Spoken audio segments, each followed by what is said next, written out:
آپ کی بیوی ہے، بیوی کا بھی خیال کیجیے، ماں باپ ہے ان کی بھی، ان کا بھی احترام اور ان کا بھی ادب کیجیے، لیکن ساتھ ساتھ آپ اپنی آخرت کا بھی خیال رکھیے، ساتھ ساتھ آپ اپنی قبر کو بھی سنیں اور دھیان میں رکھتے ہوئے چلیں، اس لیے کہ جب قبر کی منزل کو آپ دھیان میں صدام سے بولا کہ 5 منٹ رکنے کے لیے گناہوں کا صدور نہیں ہوگا، قبر کی منزل کو آپ اگر دھیان میں رکھیں گے تو آپ سے لفظ سے نہیں ہوگی، اس لیے کہ جھوٹ کیسے بولیں، اندھیری کوٹھی میں جانا ہے، ماں باپ کو کیسے سکھائیں، اندھیری کوٹھی میں جانا ہے، دودھ میں پانی کیسے ملائیں، اندھیری کوٹھی میں جانا ہے، کسی کی زمین پر ناجائز قبضہ ہم کیوں کریں، اندھیری کوٹھی میں جانا ہے، کسی کا دل کیوں دکھائیں، اندھیری کوٹھی میں جانا ہے، کسی پر آئے لگائیں، اندھیری کوٹھی میں جانا ہے، کسی کا کسی پر الزام کیوں لگائیں، اندھیری کوٹھی میں جانا ہے، غیبت کیوں کریں، اندھیری کوٹھی میں جانا ہے، مگر یہ سب کچھ ہو رہا ہے صرف اس لیے کہ ہم نے موت کے منظر کو بھلا دیا ہے۔ اس لیے دوستو عقل مندہ شاہی نے کہا نا، عقل مندہ اشارہ کافی ہے،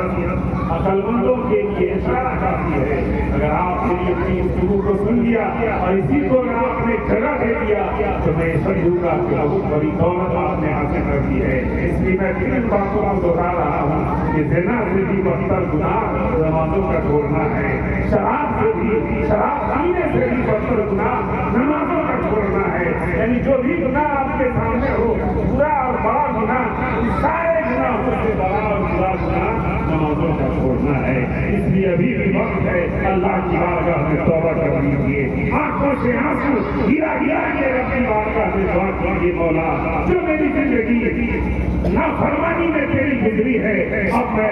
میں تیری فرما برداری میں نجات کوشش کروں گا، پروردگار میری توبہ کو قبول فرما لے، میرے گناہوں کو بخش دے، اور ابھی بھی آپ اپنی پیشانی قدرت کی بارگاہ میں جھکانے کے لیے پابند عہد ہو جائے۔ جب اس طرح کا معاملہ ہوگا تو انشاءاللہ تعالیٰ آپ کی زندگی میں بہار آ جائے گی، آپ کامیاب ہو جائیں گے اور یہاں بھی کامیاب ہوں گے، اور قبر کی منزل میں بھی انشاءاللہ تعالیٰ یہی نماز کامیابی کا مرام کرتی ہوئی نظر آئے گی۔ درود شریف پڑھ لیجیے، دو تین شعر سنا دیتا ہوں، اس کے بعد میں اپنے گفتگو کو ختم کرتا ہوں۔ ذرا مطلب کے درود شریف سنا دیجیے، اللہم صل علی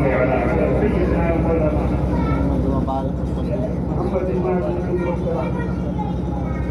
وآلہ وبارک وسلم، صلوا علیہ صلاۃ و سلام علیک یا رسول اللہ صلی اللہ تعالی علیہ وسلم۔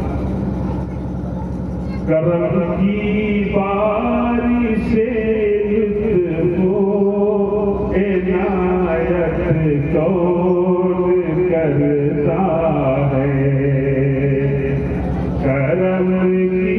بارش لطف و عنایت کون کرتا ہے۔ میں آپ سبھی کے چہروں کو بھی دیکھ رہا ہوں اور میں یہ دیکھ رہا ہوں کہ اس گاؤں کے تو ہے ہی ہے، دوسرے گاؤں سے بھی ہمارے کسی رشتے دار میں آئے جائے لوگ سلام و سلام پڑھا جائے کہ ہم لوگ اپنی اپنی جگہ سنبھال لیں۔ کام کرنا ہے اور رات کو اللہ نے آرام کے لیے بنایا ہے۔